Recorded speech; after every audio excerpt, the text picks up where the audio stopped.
Suaminya nggak sholat gimana ngomongnya? Nggak usah ngomong aja.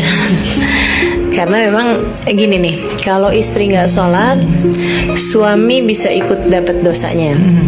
Apalagi jika dia tidak memfasilitasi istrinya untuk itu.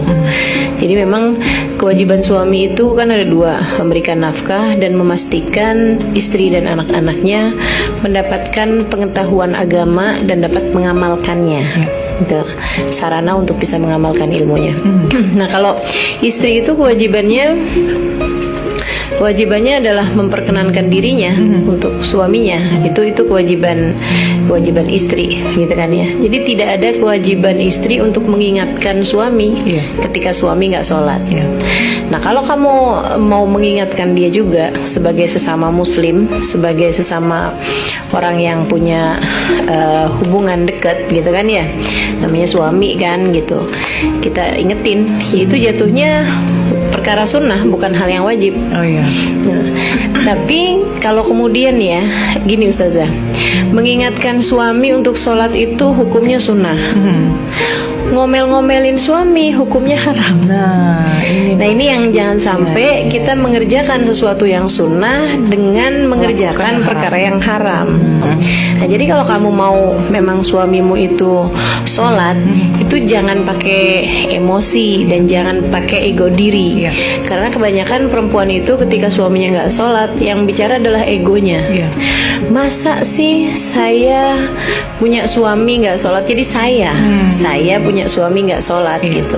Tidak berpikir, ya Allah, kalau saya biarkan suami saya seperti ini, kemudian di hari akhirat nanti kita tidak dapat bersama karena tidak bisa mendapatkan ridha Allah SWT, gitu kan. Kesian banget suami saya, bagaimana cara menyelamatkan dia, gitu. Itu jarang. Istri-istri yang berpikirnya seperti itu jarang. Lebih ke ego sendiri, gitu kan. Pak, bapak nih enak aja nih nggak sholat, nggak enak tahu diliatin anak-anak.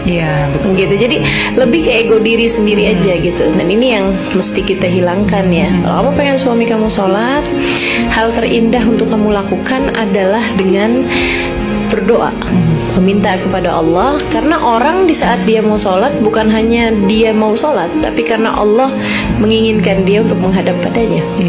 Dan ketika seorang gak mau sholat, bukan hanya karena dia gak mau sholat, tapi karena Allah tidak menginginkannya untuk menghadap kepadanya. Jadi urusannya lebih ke Allahnya.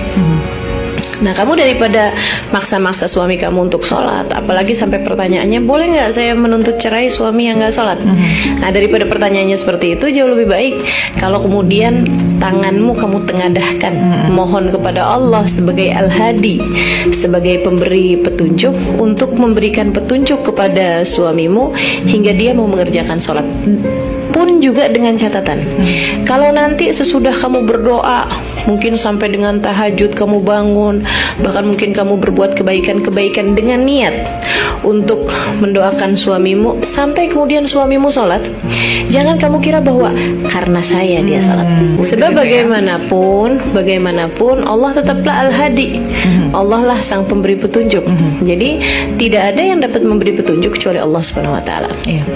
Kamu berdoa, kamu minta kepada Allah SWT, itu satu. Dan hal kedua yang harus kamu lakukan sebagai seorang istri mengenai suamimu yang tidak sholat ini ya, sambil tetap ingat bahwa suami nggak sholat tuh kamu nggak ikut-ikut dosanya, tapi kamu marah-marah, kamu dosa, kan gitu kan.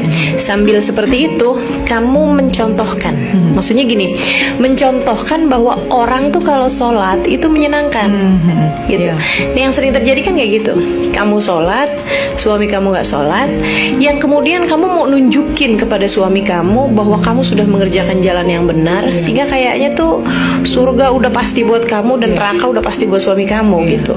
Jadi akhirnya yang ada adalah arogansi. Justru sebaliknya, kalau kamu pengen suami kamu sholat, tunjukkan perilaku-perilaku yang indah sehingga membuat suami kepengen sholat. Iya, betul. Gitu kan. Ngelihat istrinya dalam keadaan apapun ceria aja, mau dikasih duit nggak dikasih duit, seneng aja nih. Dampak dari sholat nih, gitu. Dari kesenangan dia sholat nih. Kok kayaknya lagi ada sakit nggak sakit, kayaknya bawaan enak aja, gitu kan. Sementara saya kok susah banget nih, hati saya kering, hati saya hampa nih. Jangan-jangan karena memang hati saya tidak tersentuh dengan sholat.